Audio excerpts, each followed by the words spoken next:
Em 1847, no interior do Rio de Janeiro, um homem respeitado da sociedade escondia algo que destruiria completamente sua reputação se alguém descobrisse. Ele fingia ser rígido, cruel até, mas todas as noites ele esperava um momento específico, um momento que ninguém mais sabia que existia. E o que ele fazia nesse momento mudaria tudo o que você pensa sobre os senhores de escravos daquela época. Meu nome é Pedro, e eu preciso contar essa história porque ela revela um lado da escravidão no Brasil que ninguém fala.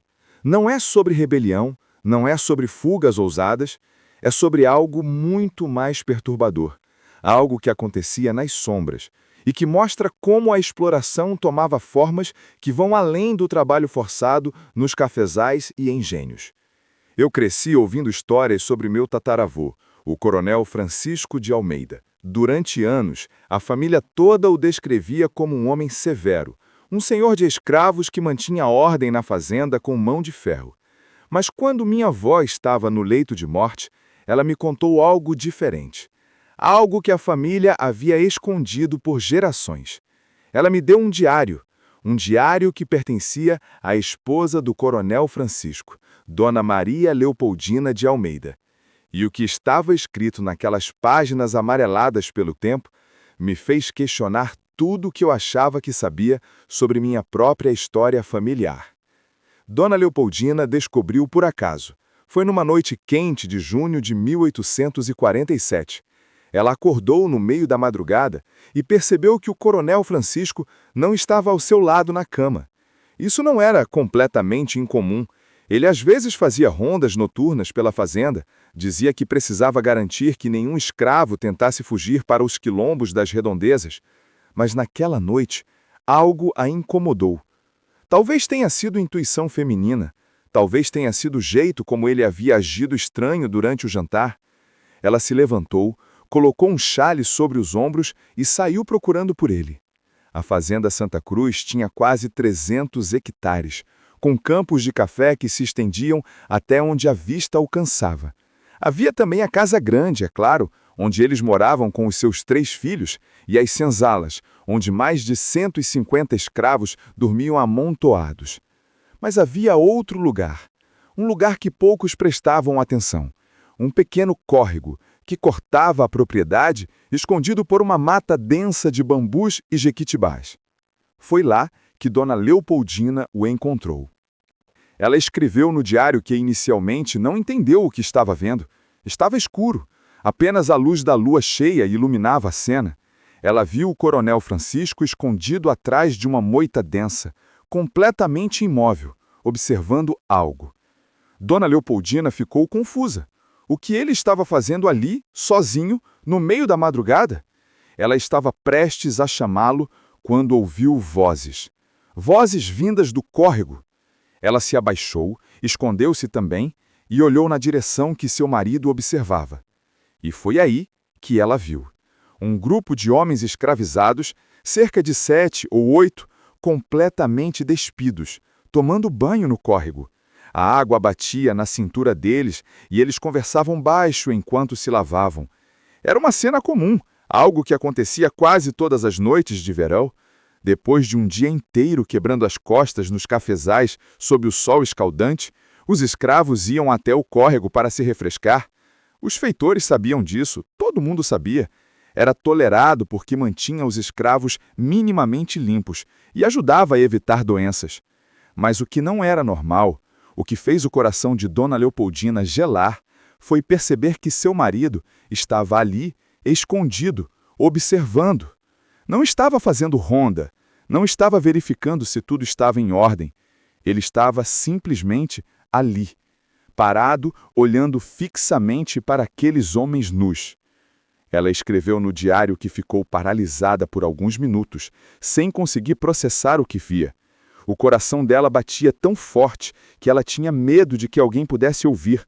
Suas mãos tremiam e ela precisou segurar firme no tronco de uma árvore para não cair.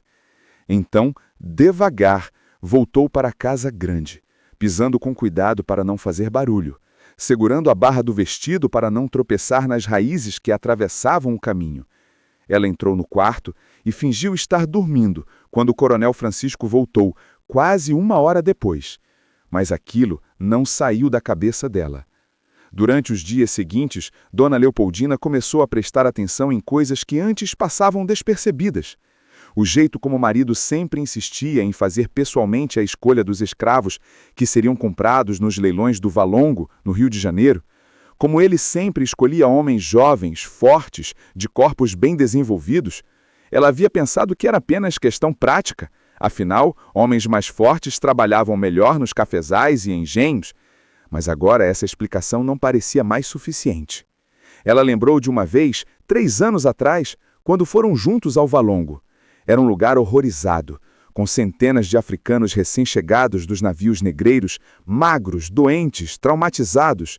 O cheiro era insuportável, uma mistura de suor, urina, fezes e desespero. Dona Leopoldina tinha ficado enjoada e pediu para esperar na carruagem. Mas o coronel Francisco passou horas ali, examinando cada homem disponível, pedindo que tirassem as roupas, que mostrassem os dentes, que caminhassem para ele avaliar a força das pernas. Na época ela havia achado aquilo normal, afinal, comprar escravos era um investimento caro, precisava garantir que estava levando mercadoria de qualidade. Mas agora, repensando aquela cena, ela percebia algo diferente no olhar do marido.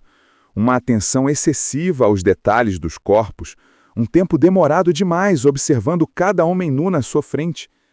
Ela notou também que o coronel Francisco tinha uma obsessão estranha com os castigos físicos. Ele fazia questão de estar presente sempre que um escravo precisava ser punido. E os castigos eram sempre aplicados com o escravo sem camisa, às vezes completamente nu, amarrado no tronco que ficava no pátio central da fazenda. O coronel dizia que era para servir de exemplo, para que todos os outros escravos vissem e sentissem medo. Mas Dona Leopoldina começou a perceber algo no olhar dele, durante esses momentos. Algo que a deixava profundamente incomodada. Ela lembrou de um castigo em particular. Uns 6 meses atrás, um escravo chamado Benedito havia sido acusado de roubar comida da despensa. O feitor queria aplicar 10 chibatadas e acabar logo com aquilo, mas o coronel Francisco insistiu em aumentar para 20. E insistiu que Benedito ficasse completamente nu, não apenas sem camisa. Disse que era para aumentar a humilhação, para garantir que a lição ficasse clara. Dona Leopoldina assistiu de longe, da varanda da casa grande, como sempre fazia durante os castigos. Era esperado que ela estivesse presente, para mostrar aos escravos que toda a família apoiava as punições, mas dessa vez ela observou não apenas o castigo, mas também o marido, e viu como ele ficava ali, parado, sem tirar os olhos de Benedito, mesmo depois que o castigo terminasse, mesmo depois que o escravo fosse desamarrado e levado de volta para a senzala, o coronel Francisco continuava ali, olhando. Tinha também a questão do banho dos escravos. O coronel Francisco havia construído aquele ponto no córrego especificamente para os escravizados. Havia uns 5 anos. Ele dizia que era por higiene, que escravos limpos trabalhavam melhor e adoeciam menos.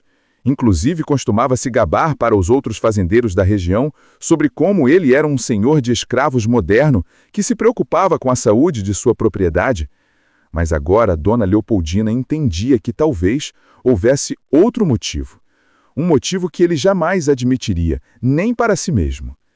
Ela também começou a reparar em pequenos detalhes do comportamento dele durante o dia, como ele sempre arranjava desculpas para ir até os cafezais durante as horas mais quentes, quando os escravos trabalhavam sem camisa por causa do calor. Como ele passava tempo demais conversando com o feitor sobre quais escravos eram mais fortes, mais rápidos, mais resistentes. Como ele às vezes mandava chamar um escravo específico até a casa grande, supostamente para dar ordem sobre algum trabalho, mas Dona Leopoldina nunca conseguia entender qual era exatamente o trabalho discutido. Se inscreve no canal e deixa o like porque essa história fica ainda mais pesada e você precisa ouvir até o final para entender como isso afetou toda a família Almeida pelas próximas gerações. Durante as semanas seguintes, Dona Leopoldina começou a seguir o marido discretamente. Ela confirmou o padrão. Quase todas as noites, por volta das 10 horas, quando a casa grande já estava silenciosa e os filhos dormindo, o coronel Francisco saía. Ele dizia para ela que ia verificar as senzalas, que ia conversar com o feitor sobre o trabalho do dia seguinte, mas ela sabia a verdade agora. Ele ia para aquele lugar escondido, atrás dos bambus, e ficava ali observando. Ela contou no diário que o seguiu 7 vezes em 2 semanas. E todas as 7 vezes o ritual era o mesmo. Ele esperava os escravos chegarem ao córrego, escondido atrás da mesma moita. Ficava ali por meia hora, às vezes 40 minutos, completamente imóvel. E só voltava para casa depois que os escravos terminavam o banho e iam embora. O diário de Dona Leopoldina revela que ela entrou em desespero. Ela era uma mulher católica, criada nos valores rígidos da sociedade brasileira imperial. Tinha sido educada para ser uma esposa obediente, para cuidar da casa e dos filhos, para não questionar o marido. Mas aquilo que ela havia descoberto a deixava doente. Ela não tinha palavras para descrever o que sentia. Naquela época, nem existiam palavras apropriadas para falar sobre aquilo em voz alta. Ela escreveu páginas e páginas tentando entender, tentando racionalizar. Será que estava vendo coisas onde não havia nada? Será que estava sendo injusta com o marido? Mas toda vez que pensava nisso, ela se lembrava daquele olhar. Aquele olhar fixo, intenso, que ela havia visto naquela primeira noite. Ela pensou em confrontá-lo. Escreveu várias vezes no diário sobre como planejava sentar com ele e exigir explicações. Imaginava a conversa, ensaiava as palavras que diria, mas sempre desistia no último momento. Porque, no fundo, ela tinha medo. Medo do que ele poderia fazer. Medo do que a sociedade diria se aquilo se tornasse público. Medo de perder tudo. A posição social, a segurança financeira, o respeito dos vizinhos.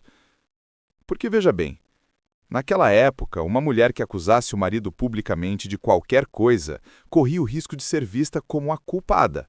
Ela poderia ser acusada de ser uma esposa inadequada, de não satisfazer as necessidades do marido, de estar inventando histórias por ciúme ou loucura, e se fosse considerada louca, poderia até ser internada num manicômio.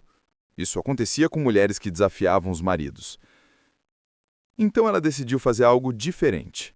Algo que na cabeça dela poderia resolver o problema sem expor a família ao escândalo. Ela começou a pressionar o coronel Francisco a vender os escravos homens e comprar mais escravas mulheres.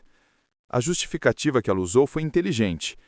Ela disse que as mulheres escravizadas poderiam trabalhar não apenas nos cafezais, mas também na casa grande, ajudando com a limpeza, a cozinha, o cuidado das crianças. Disse que seria mais eficiente, mais prático, e que mulheres escravizadas também podiam ter filhos, o que significava mais escravos no futuro, sem precisar gastar dinheiro comprando novos. Essa última parte era especialmente convincente, porque havia muita discussão naquela época sobre o fim do tráfico negreiro. A Inglaterra estava pressionando o Brasil para parar de importar escravos da África, e muitos fazendeiros já estavam preocupados sobre como manteriam suas plantações funcionando sem um fornecimento constante de mão de obra escrava. Então, a ideia de criar escravos na própria fazenda fazia sentido econômico. O coronel Francisco resistiu no começo. Disse que mulheres não aguentam o trabalho pesado dos cafezais como os homens. Disse que elas ficavam grávidas e não podiam trabalhar direito. Disse que criavam mais problemas do que soluções. Mas Dona Leopoldina insistiu. E insistiu. E insistiu. Ela trouxe o assunto em todas as refeições, em todas as conversas, até que ele finalmente cedeu, pelo menos parcialmente. Ele concordou em vender alguns dos escravos homens mais velhos e comprar algumas mulheres. Mas ele não vendeu os jovens, os fortes, aqueles que ele havia escolhido pessoalmente nos leilões. E as visitas noturnas ao córrego continuaram. Dona Leopoldina escreveu no diário que se sentiu impotente. Ela havia tentado resolver o problema de forma discreta, mas não havia funcionado. E agora ela estava presa naquela situação, assistindo tudo acontecer sem poder fazer nada. Ela começou a ter pesadelos. Sonhava que toda a cidade descobria o segredo e apontava o dedo para ela, culpando-a por não ter feito nada. Sonhava que os filhos cresciam e descobriam sobre o pai e a odiavam por ter mantido silêncio. Sonhava que Deus a punia por ser cúmplice daquilo. Ela parou de comer direito. Ficou magra, pálida, doente. As pessoas da região começaram a comentar sobre como Dona Leopoldina não estava bem, como ela parecia ter envelhecido 10 anos em poucos meses. Alguns diziam que ela estava com alguma doença misteriosa, outros achavam que era apenas o cansaço de cuidar de 3 crianças pequenas. Mas tinha algo que ela ainda não sabia. Algo que tornava toda aquela situação ainda mais complicada. Os escravos sabiam.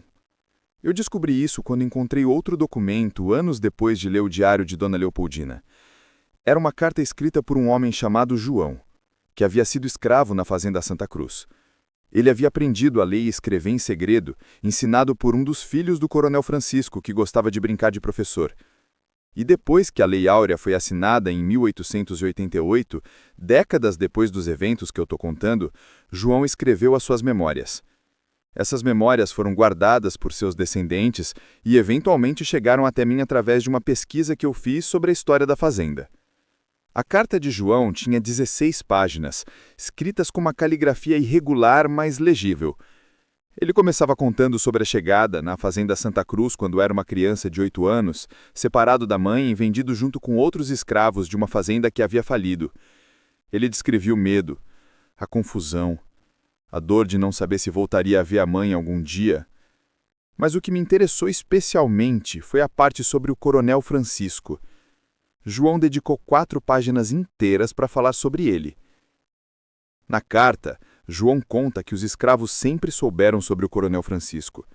Eles sabiam que ele ficava escondido observando, e isso criava uma situação bizarra e perturbadora. Segundo João, a primeira vez que ele soube sobre aquilo foi quando tinha uns 14 anos. Ele tinha ido tomar banho no córrego com um grupo de homens mais velhos, e um deles, um escravo chamado Tomé, avisou todos para ficarem atentos. João não entendeu no começo.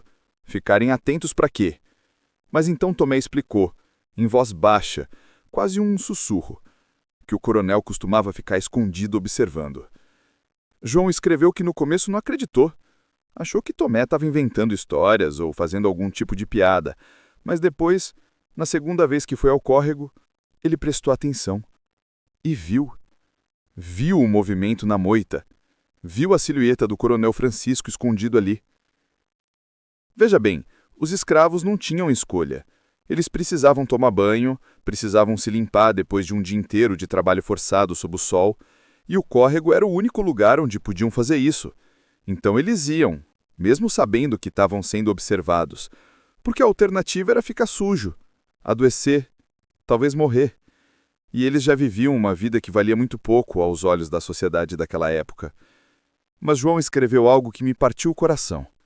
Ele disse que alguns dos escravos mais jovens tinham medo de ir ao córrego sozinhos, medo do que poderia acontecer, se o coronel Francisco decidisse fazer mais do que apenas observar.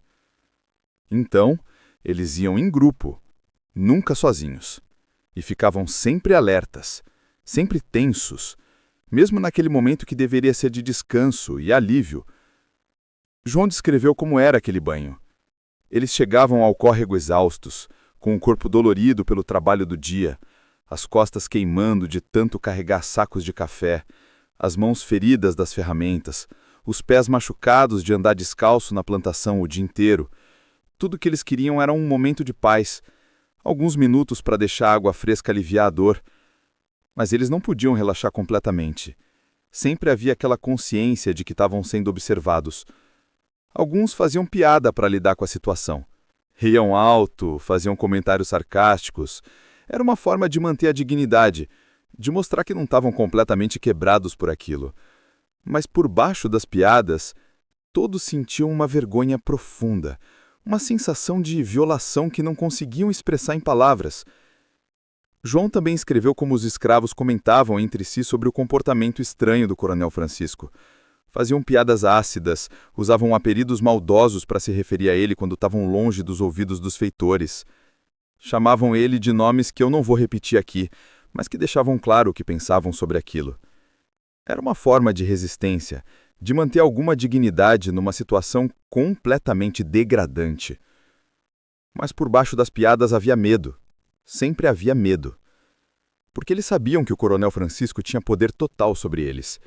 Ele podia vendê-los para longe das suas famílias, podia mandá-los para o tronco para serem açoitados até a carne abrir, podia vendê-los para fazendas ainda piores, no interior de Minas Gerais ou São Paulo, lugares onde os escravos morriam em poucos anos de tanto trabalho. Ele podia fazer o que quisesse, e eles não tinham proteção nenhuma.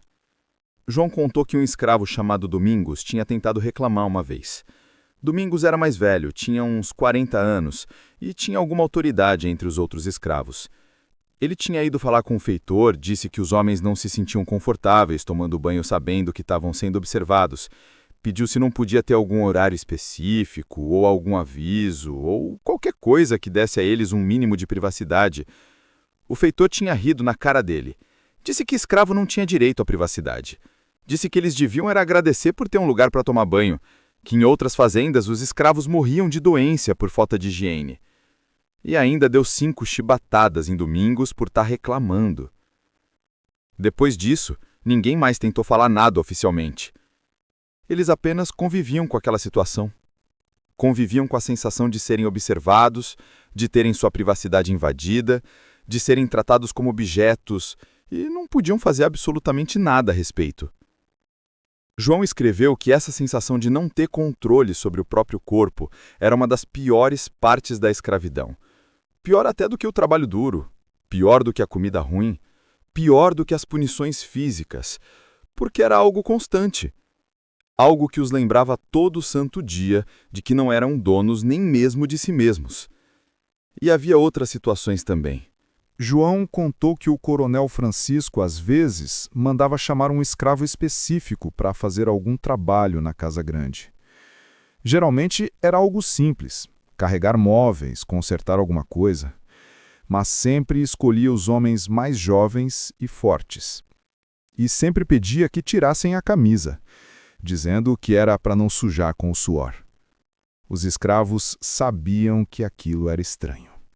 Sabiam que não era normal. Mas o que podiam fazer? Recusar uma ordem do Senhor significava castigo certo, talvez até a morte. Então eles iam, faziam o trabalho e sentiam aquele olhar do coronel sobre eles o tempo todo. João descreveu como aquilo mexia com a cabeça deles. Como faziam eles se sentirem menos humanos, mais objetos, como destruía qualquer senso de dignidade que tentavam manter. Alguns escravos desenvolviam problemas, ficavam deprimidos, perdiam a vontade de viver. E quando isso acontecia, eles geralmente não duravam muito tempo, porque na escravidão, se você perdia a vontade de viver, logo o corpo seguia o mesmo caminho. Enquanto isso, na Casa Grande, a situação entre Dona Leopoldina e o coronel Francisco só piorava. Ela escreveu no diário que ele começou a ficar cada vez mais irritado, mais agressivo. Ela acreditava que ele sabia que ela sabia. Mas nenhum dos dois falava sobre o assunto. Era como se houvesse um acordo silencioso entre eles para manter aquilo enterrado. As refeições em família se tornaram tensas. Eles comiam em silêncio, apenas fazendo comentários superficiais sobre o tempo, sobre a plantação, sobre os filhos. As crianças sentiam a tensão, mas não entendiam de onde vinha. Apenas sabiam que os pais estavam estranhos, distantes um do outro. Dona Leopoldina parou de dormir no mesmo quarto que o marido. Ela usou a desculpa de que um dos filhos estava doente e ela precisava ficar no quarto dele para cuidar. Mas, mesmo depois da criança melhorar, ela não voltou. O coronel não disse nada. Talvez até preferisse assim. A vida social deles também mudou. Antes, a Fazenda Santa Cruz era conhecida por suas festas, pelos jantares elegantes que Dona Leopoldina organizava. Mas depois de 1847, isso parou. Ela não tinha mais energia para fingir que estava tudo bem na frente de outras pessoas. Não conseguia sorrir e fazer conversas vazias enquanto carregava aquele peso. Os vizinhos começaram a comentar. Diziam que os Almeida estavam estranhos, que algo havia mudado. Alguns achavam que era problema financeiro, que a fazenda estava indo mal, outros achavam que era doença, que talvez Dona Leopoldina ou o coronel estivessem com algum problema de saúde grave. Mas ninguém imaginava a verdade. Mas em 1849, 2 anos depois daquela primeira noite em que Dona Leopoldina descobriu o segredo, algo aconteceu que mudou tudo. Um dos escravos fugiu. Seu nome era Miguel. Um homem de uns 25 anos, alto, forte, um dos favoritos do coronel Francisco para comprar nos leilões. Miguel tinha chegado na fazenda Santa Cruz 3 anos antes, vindo direto da África. Ele nunca tinha se adaptado completamente, sempre teve aquele olhar distante, como se uma parte dele ainda estivesse do outro lado do oceano. Na carta, João contava que Miguel tinha sido um dos que mais sofria com a situação do córrego. Ele vinha de uma cultura onde a nudez tinha significados diferentes, onde o corpo era tratado de forma diferente, e aquela invasão de privacidade o afetava profundamente. João disse que Miguel muitas vezes preferia não tomar banho a ter que passar por aquilo. E então, numa noite de tempestade em março de 1849, Miguel fugiu. Aproveitou que todos estavam recolhidos por causa da chuva forte, que os feitores estavam abrigados, que os cachorros estavam quietos. Ele simplesmente saiu correndo para a mata e nunca mais foi visto. O coronel Francisco ficou furioso. Ele mandou os capitães do mato irem atrás de Miguel, ofereceu recompensa, espalhou cartazes pelas cidades vizinhas, mas nada funcionou. Miguel tinha desaparecido completamente. Provavelmente conseguiu chegar a algum quilombo nas montanhas, onde estaria protegido por comunidades de outros escravos fugidos. E então, o coronel Francisco fez algo que chocou até mesmo os outros fazendeiros da região, homens que não eram conhecidos exatamente por sua bondade com escravos. Ele mandou açoitar publicamente todos os escravos que dormiam na mesma senzala que Miguel. 20 homens ao todo. Não porque achava que eles haviam ajudado na fuga, mas simplesmente como castigo coletivo, para garantir que ninguém mais tentasse fugir. Foi brutal. Cada homem recebeu 15 chibatadas. Alguns dos escravos quase morreram por causa dos ferimentos. Um deles, um homem idoso, chamado Benedito, ficou com a febre depois e morreu 1 semana mais tarde. Outro perdeu tanta pele das costas que nunca mais conseguiu trabalhar direito. Ficou com os movimentos limitados para o resto da vida. João escreveu sobre aquele dia com detalhes dolorosos. Ele estava entre os 20 que foram punidos. Descreveu a dor das chibatadas, como era sentir o couro rasgando a pele, como o sal no suor fazia a ferida arder ainda mais. Descreveu como eles gritavam, imploravam por misericórdia que não vinha.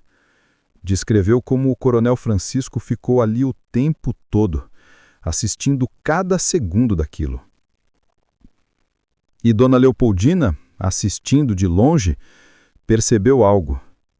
Percebeu que a fúria do marido não era apenas sobre perder um trabalhador valioso, era algo mais pessoal. Era como se ele tivesse perdido algo que ele achava que possuía de uma forma diferente. Havia algo de possessivo naquela raiva, algo que ia além da preocupação com o prejuízo financeiro. Ela escreveu no diário que foi naquele momento que ela entendeu a extensão completa do problema. Não era apenas observação, era obsessão. O coronel Francisco tinha desenvolvido algum tipo de fixação doentia, e ela não tinha ideia de até onde aquilo poderia ir. E foi nesse momento que Dona Leopoldina tomou uma decisão. Ela não podia mais viver daquela forma. Ela não podia mais fingir que não sabia. Então, ela fez algo impensável para uma mulher da sociedade brasileira do século XIX. Ela foi até o padre da cidade vizinha e contou tudo.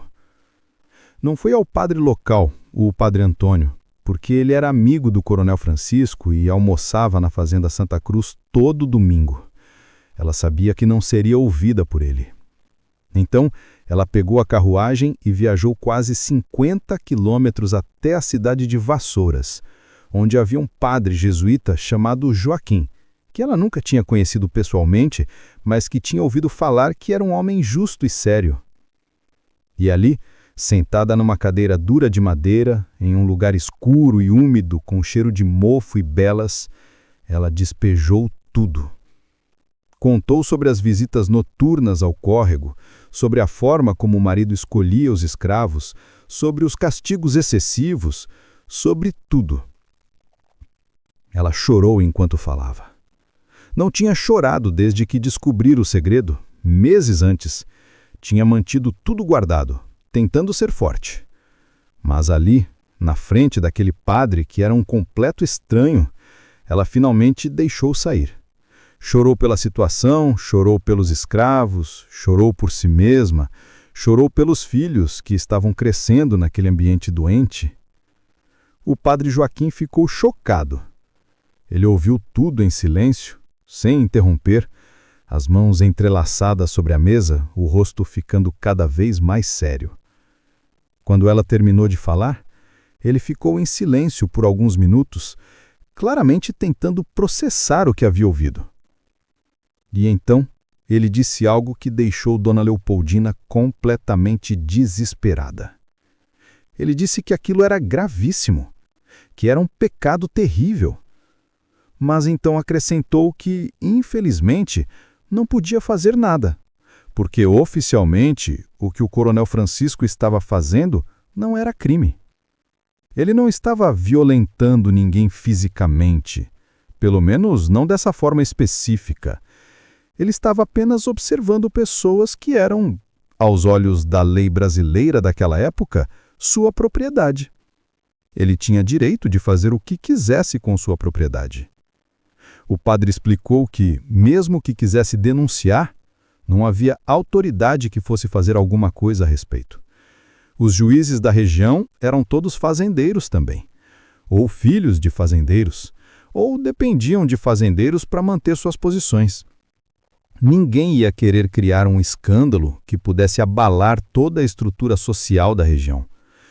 E, além disso, a palavra de Dona Leopoldina contra o marido não valeria nada num tribunal. Ela era apenas uma mulher, e mulheres não tinham credibilidade legal nessas questões. Dona Leopoldina escreveu que sentiu o mundo desabar naquele momento. Ela tinha viajado um dia inteiro, tinha se exposto contando aquele segredo vergonhoso, tinha colocado tudo em risco. E para quê? Para ouvir que não havia nada que pudesse ser feito? O padre Joaquim viu o desespero dela e tentou oferecer algum consolo. Ele disse que ela deveria rezar muito, pedir a Deus que tocasse o coração do marido. Disse que ela deveria ser uma esposa ainda melhor, mais atenciosa, mais carinhosa, para que talvez o coronel Francisco não sentisse necessidade de buscar aqueles comportamentos estranhos.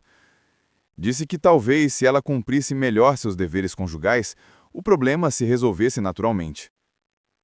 Isso deixou Dona Leopoldina ainda mais angustiada, porque o que o padre estava dizendo, essencialmente, era que a culpa era dela, que se o marido tinha aqueles comportamentos, era porque ela não estava sendo uma esposa adequada.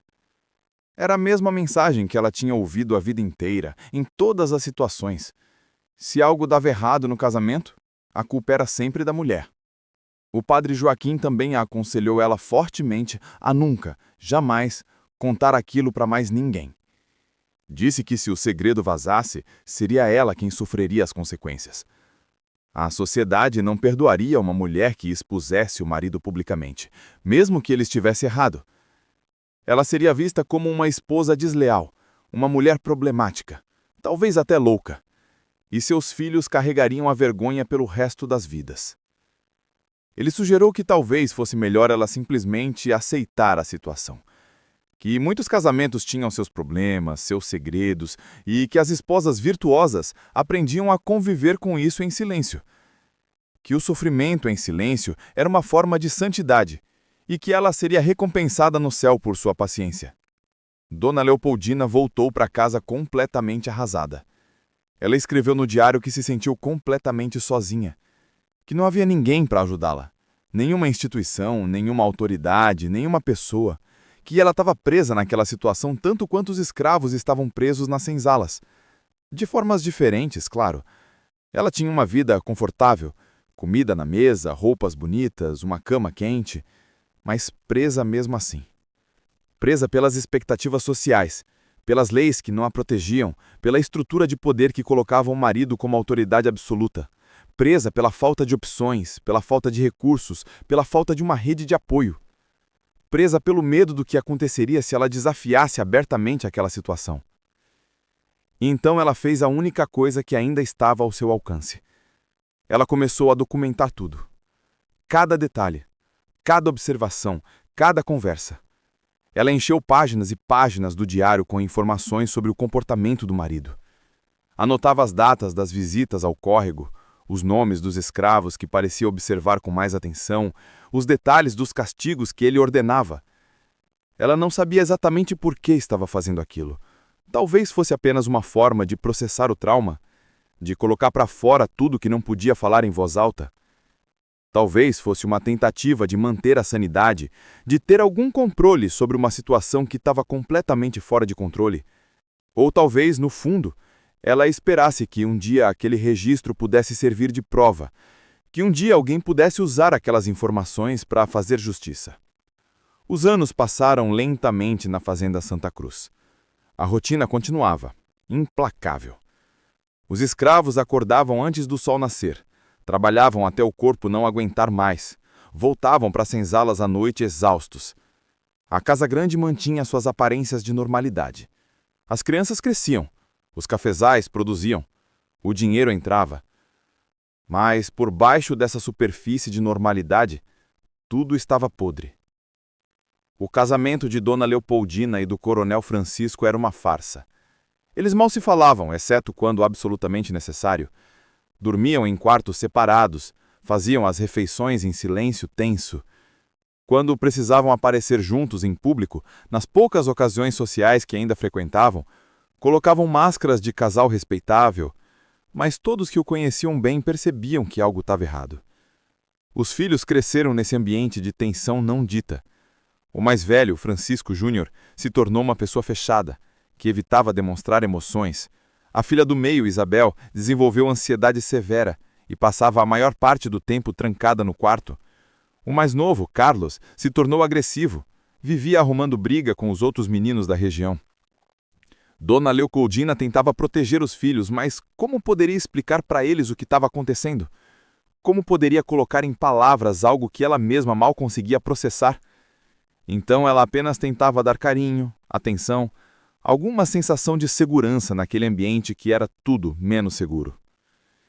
E as visitas do Coronel Francisco ao córrego continuaram, ano após ano, quase todas as noites quando o tempo permitia.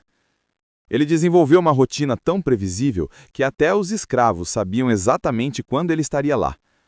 Alguns deles ajustavam seus horários de banho para evitar aquele momento. Outros, que não tinham escolha, porque precisavam tomar banho depois de tarefas específicas que terminavam em horários fixos, simplesmente aprenderam a conviver com aquilo. João escreveu que, com o passar dos anos, os escravos desenvolveram estratégias para lidar com a situação.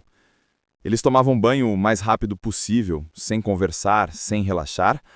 Alguns começaram a se banhar ainda de roupa, apenas molhando o corpo por cima do tecido. Era desconfortável e não limpava direito, mas pelo menos dava alguma sensação de proteção. Houve momentos em que novos escravos chegavam na fazenda e precisavam ser avisados sobre o coronel. Os mais velhos tinham desenvolvido um sistema para isso. Levavam os novatos ao córrego na primeira noite e, enquanto se banhavam, explicavam em voz baixa sobre o que acontecia ali. A reação era sempre a mesma. Primeiro descrença, depois nojo, depois resignação. Porque o que mais podiam fazer? Em 1853, aconteceu algo que deixou toda a situação ainda mais perturbadora. Um novo escravo chegou na fazenda, comprado de um leilão no Rio de Janeiro. Seu nome era Paulo, e ele tinha apenas 15 anos. Era magro, ainda tinha corpo de menino mais do que de homem, e o Coronel Francisco começou a prestar atenção especial nele. Dona Leopoldina notou imediatamente. Ela viu como o marido arranjava desculpas para que Paulo trabalhasse perto da casa grande, como ele chamava o menino para fazer tarefas simples que qualquer outro escravo poderia fazer, como ele olhava para Paulo durante as refeições quando o menino passava servindo água ou limpando a mesa. E pior, ela notou que o coronel Francisco começou a ir ao córrego em horários diferentes, horários que coincidiam com quando Paulo costumava tomar banho. Ela sabia porque tinha anos de documentação sobre os padrões do marido, e aquela mudança súbita era gritante. João também escreveu sobre Paulo. Disse que o menino estava aterrorizado, que os outros escravos tentavam protegê-lo da melhor forma que podiam, sempre fazendo com que ele fosse ao córrego acompanhado de vários homens, nunca sozinho. Mas eles sabiam que se o coronel realmente quisesse fazer algo mais, não haveria nada que pudessem fazer para impedir. Dona Leopoldina entrou em pânico. Uma coisa era o marido observar homens adultos, o que já era terrível o suficiente, mas um menino de 15 anos, aquilo ultrapassava todos os limites, mesmo os limites distorcidos daquela situação já absurda. Ela tentou fazer algo. Inventou uma desculpa de que Paulo era muito jovem e fraco para o trabalho no campo, que seria melhor aproveitado na cozinha da casa grande. Conseguiu convencer o feitor a transferir o menino para trabalhar sob a supervisão da cozinheira-chefe, uma escrava velha e respeitada chamada Maria. Lá, pelo menos, Paulo estaria mais protegido, mais vigiado, mais seguro. O coronel Francisco ficou furioso com aquela mudança. Disse que era desperdício colocar um homem, mesmo que jovem, para fazer trabalho de mulher. Mas Dona Leopoldina insistiu, usando argumentos práticos sobre eficiência e organização da casa. E dessa vez, ela conseguiu. Paulo ficou na cozinha pelos próximos 2 anos, até completar 17 anos e ser forte o suficiente para voltar aos campos. E nesse tempo, o coronel pareceu perder o interesse específico nele. Voltou ao padrão anterior, de apenas observar os banhos noturnos dos escravos adultos. Mas o episódio deixou Dona Leopoldina ainda mais determinada a documentar tudo. Ela tinha medo do que poderia acontecer, do que o marido poderia ser capaz de fazer se ninguém estivesse prestando atenção. Então ela prestava atenção. Era a única forma de resistência que tinha. Em 1860, a fazenda Santa Cruz tinha mudado bastante. O número de escravos tinha diminuído, de 150 para cerca de 90. Parte por morte, parte por venda, parte porque o tráfico negreiro tinha parado e ficava cada vez mais caro comprar escravos. As discussões sobre a abolição estavam ficando mais fortes na sociedade brasileira e alguns fazendeiros já estavam se preparando para uma eventual transição para trabalho livre. Mas o coronel Francisco se recusava a discutir qualquer mudança.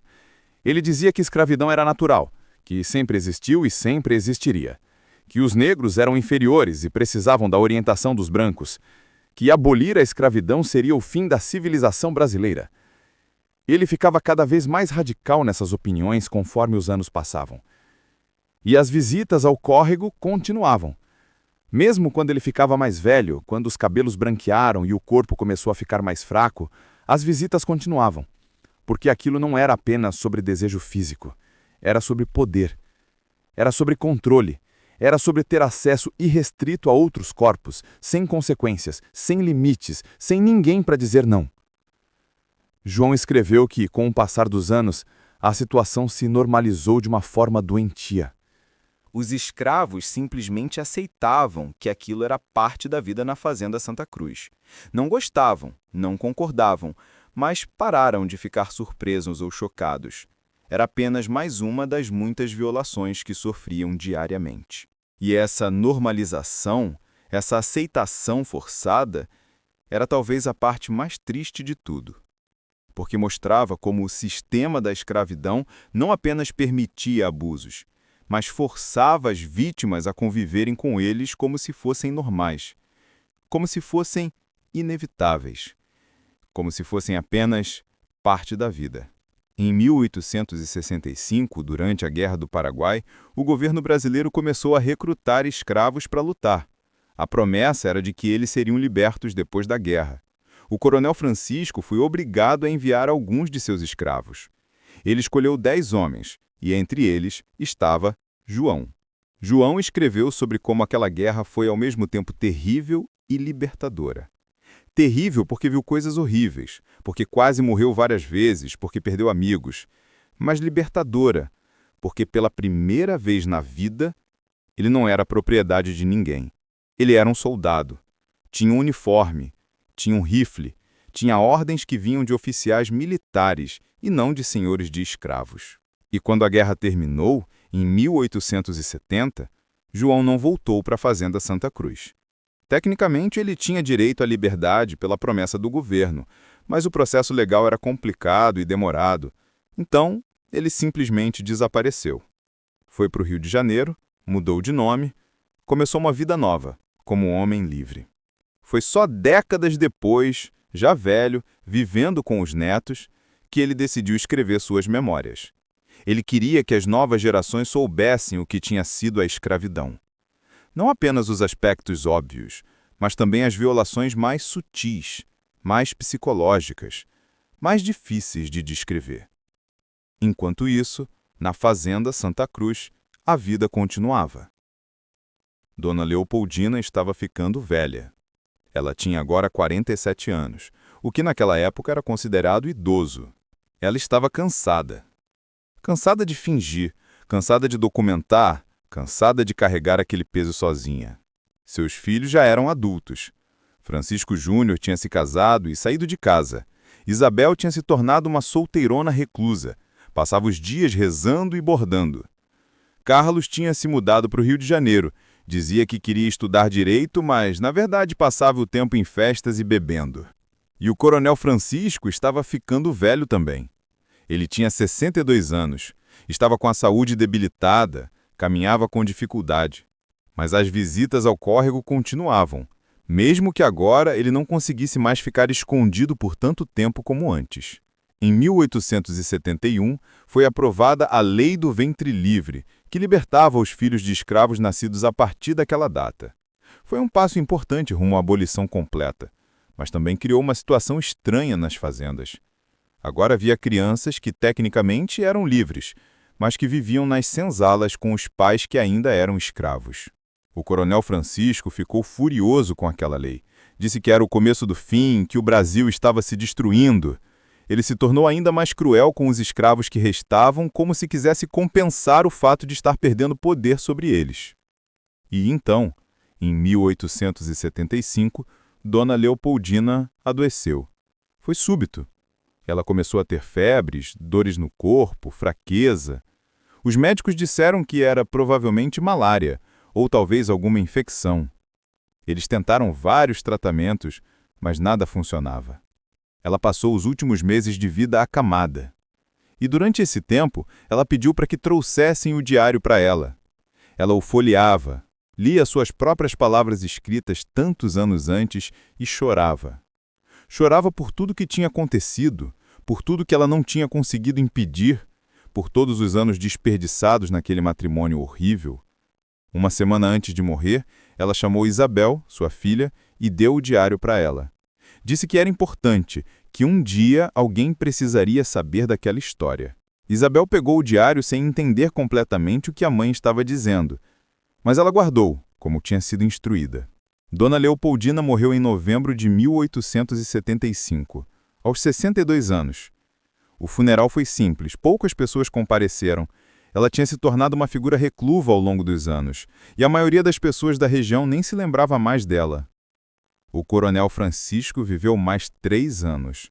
Sua saúde foi piorando progressivamente. Ele desenvolveu problemas no coração, tinha dificuldade para respirar. Mas mesmo assim ele insistia em fazer suas rondas pela fazenda, insistia em ir até o córrego, mesmo que agora precisasse de ajuda para caminhar até lá. João, que tinha correspondência com alguns dos escravos que ainda viviam na fazenda Santa Cruz, soube pela carta de um deles sobre os últimos dias do coronel. O escravo escreveu que o velho estava completamente senil nos últimos meses. Falava sozinho, via coisas que não existiam, mas mesmo assim, toda noite ele pedia para ser levado ao córrego. E ficava lá, sentado numa cadeira que os escravos eram obrigados a carregar, observando. O coronel Francisco de Almeida morreu em março de 1878, aos 69 anos. E diferente de Dona Leopoldina, seu funeral foi grandioso. Vieram fazendeiros de toda a região, autoridades, políticos, todos falando sobre como ele tinha sido um grande homem, um pilar da comunidade, um exemplo de trabalhador incansável. Ninguém mencionou o que ele realmente era. Os escravos da fazenda Santa Cruz foram eventualmente libertados pela Lei Áurea, em 1888. A maioria ficou na região, trabalhando como trabalhadores livres nas mesmas fazendas onde tinham sido escravizados, porque não tinham para onde ir e precisavam sobreviver. Alguns conseguiram comprar pequenos pedaços de terra. Outros se mudaram para as cidades, procurando oportunidades melhores. E a história do Coronel Francisco foi esquecida. A família Almeida continuou respeitada na região. Os filhos e netos herdaram terras, construíram carreiras, mantiveram a posição social. O diário de Dona Leopoldina passou de geração em geração, sempre guardado em silêncio. Isabel o deu para sua sobrinha antes de morrer. A sobrinha o deu para a filha, e assim foi. Sempre com algum aviso murmurado de que havia coisas ali que eram difíceis de ler, mas que eram importantes. Até chegar na minha avó. E ela, no final da vida, decidiu que era hora de quebrar o silêncio. Ela me deu o diário e me contou o que sabia, o pouco que tinha ouvido ao longo dos anos, e me pediu para descobrir o resto da história. Levei anos pesquisando. Fui a arquivos, li documentos antigos, encontrei registros da fazenda e finalmente encontrei as memórias de João, que tinham sido guardadas por seus descendentes e doadas para uma biblioteca histórica no Rio de Janeiro.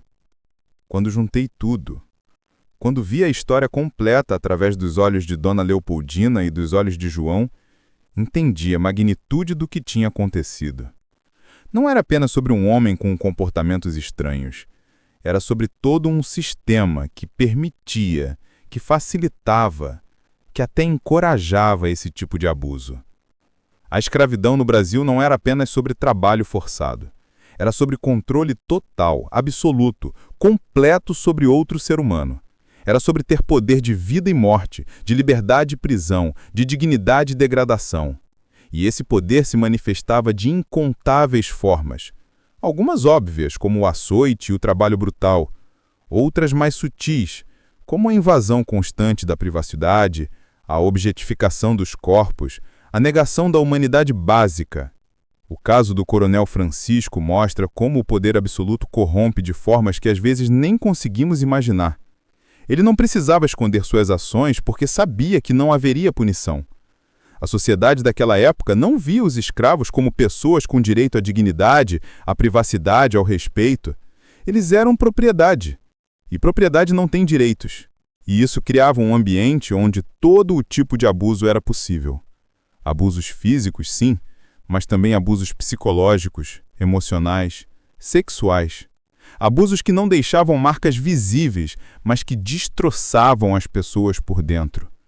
Abusos que eram passados adiante, de geração em geração, criando traumas que persistem até hoje. Quando finalmente terminei de juntar todas as peças da história, de ler todos os documentos, de entrevistar os descendentes tanto da família Almeida quanto dos escravos da fazenda Santa Cruz, fiquei sentado por horas tentando processar tudo. E percebi que tinha uma responsabilidade. A responsabilidade de contar essa história, por mais desconfortável que ela seja. Porque esconder não resolve nada. Fingir que não aconteceu não apaga o sofrimento daquelas pessoas. E perpetuar o silêncio é, de certa forma, perpetuar o abuso. Os descendentes de João ainda vivem no Brasil. Eu consegui encontrar alguns deles durante a minha pesquisa. Foi através de registros de batismo e casamento que consegui traçar a árvore genealógica dele. E quando finalmente os encontrei, foi um momento muito emocionante. Eles moravam numa cidade pequena no interior do Rio de Janeiro, não muito longe de onde ficava a fazenda Santa Cruz. Eram pessoas simples, trabalhadores, gente que lutava todo dia para sobreviver. Mas quando eu comecei a contar a história que tinha descoberto, vi nos olhos deles algo que não esperava. Reconhecimento. A bisneta de João, uma senhora de 70 anos chamada Conceição, me disse que sempre tinha ouvido histórias vagas sobre o bisavô, sobre como ele tinha sido escravo, sobre como tinha lutado na guerra, sobre como tinha conseguido a liberdade, mas nunca tinham sabido os detalhes, Nunca tinham entendido completamente pelo que ele tinha passado. Quando compartilhei com eles o que havia descoberto, foi um momento difícil. Houve lágrimas, houve raiva, houve dor. Dona Conceição chorou enquanto eu lia trechos das memórias do bisavô dela. Seus filhos e netos, que estavam todos reunidos naquele dia, ficaram em silêncio, processando aquelas informações. Mas também houve algo parecido com um alívio. Alívio de finalmente terem a história completa, de saberem exatamente o que seus ancestrais passaram. Dona Conceição me disse que agora entendia melhor certas coisas sobre a família, certas dificuldades, certos traumas que pareciam passar de geração em geração sem explicação. E eles me agradeceram por não esconder, por não perpetuar o silêncio que tinha durado tanto tempo. Me agradeceram por dar voz ao João, mesmo que fosse mais de 100 anos depois de sua morte. Aprendi muito com tudo isso. Aprendi que a história da escravidão no Brasil é ainda mais complexa e perturbadora do que imaginamos. Aprendi que os abusos tomavam formas que vão além do que é geralmente ensinado nas escolas. Aprendi que o silêncio das famílias que se beneficiaram da escravidão é, em si, uma forma de violência continuada contra os descendentes dos escravizados. E aprendi que temos a obrigação de enfrentar essa história de frente, por mais que doa, porque só assim podemos começar a entender realmente o impacto que a escravidão teve e ainda tem na nossa sociedade. Só assim podemos trabalhar para criar um futuro diferente. A Fazenda Santa Cruz não existe mais como fazenda. Foi vendida e dividida há décadas atrás, ainda no final do século XIX, quando o café deixou de ser lucrativo naquela região. Hoje é uma área urbana, com casas, lojas, uma escola. A Casa Grande foi demolida nos anos 1950. As senzalas desapareceram muito antes disso. Mas o córrego ainda está lá. Eu fui visitá-lo uns 2 anos atrás. Está poluído agora, cercado por muros de concreto, com lixo nas margens. Ninguém toma banho ali há muito tempo. Mas quando fiquei parado ali, olhando para aquela água suja, consegui imaginar como era naquela época. Consegui imaginar os homens indo até lá depois de um dia brutal de trabalho, só querendo um momento de paz. E consegui imaginar o Coronel Francisco, escondido nas sombras, roubando até mesmo aquilo deles. Foi um momento muito pesado. Senti o peso de toda aquela história, de todas aquelas vidas destruídas, de todo aquele sofrimento que tinha acontecido naquele exato lugar onde eu estava. E fiz uma promessa para mim mesmo, ali, naquele momento. A promessa de que contaria essa história, que não deixaria que fosse esquecida mais uma vez, que daria voz às pessoas que nunca tiveram voz em vida. O Coronel Francisco de Almeida morreu sem nunca ter sido responsabilizado por suas ações. Dona Leopoldina morreu carregando aquele peso sozinha, sem nunca ter conseguido fazer algo efetivo para mudar a situação. Os escravos da Fazenda Santa Cruz viveram e morreram sem justiça, sem reparação, muitas vezes sem nem mesmo seus nomes sendo lembrados pela história oficial. Mas eu me lembro de Miguel, que fugiu numa noite de tempestade e conseguiu sua liberdade, que nunca mais quis saber daquele lugar horrível. Eu me lembro de João, que sobreviveu a tudo, que lutou numa guerra, que construiu uma vida livre e que teve a coragem de escrever suas memórias para que as futuras gerações soubessem. Eu me lembro de Paulo, o menino de 15 anos que quase se tornou vítima de algo ainda pior, mas que foi salvo pela intervenção de Dona Leopoldina.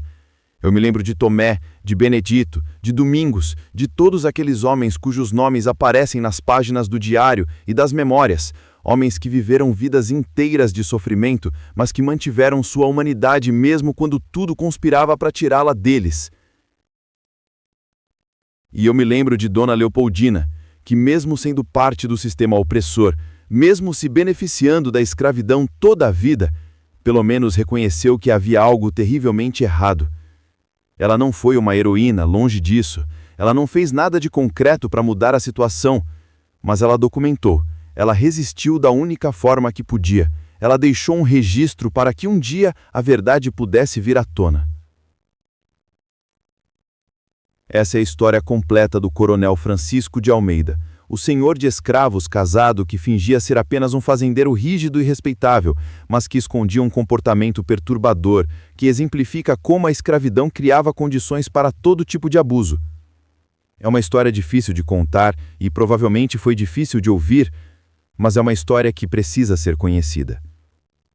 Porque só quando conhecemos a história completa, com todos os seus detalhes desconfortáveis, é que realmente podemos entender o impacto que a escravidão teve e ainda tem na nossa sociedade. Só assim podemos trabalhar para criar um futuro diferente, onde esse tipo de abuso nunca mais seja possível, onde nenhum ser humano tenha poder absoluto sobre outro, onde a dignidade de cada pessoa seja respeitada independente de cor, origem ou posição social. Se você quer entender mais sobre os horrores escondidos da escravidão no Brasil, eu tenho um outro vídeo no canal sobre os castigos físicos que eram aplicados nas fazendas e como isso marcou gerações de famílias negras brasileiras. É pesado, mas é importante conhecer essa história para entender o Brasil de hoje. E se inscreve no canal porque vou continuar trazendo essas histórias que foram escondidas por tanto tempo, histórias que precisam ser contadas para que nunca sejam esquecidas e para que nunca se repitam. Até o próximo vídeo.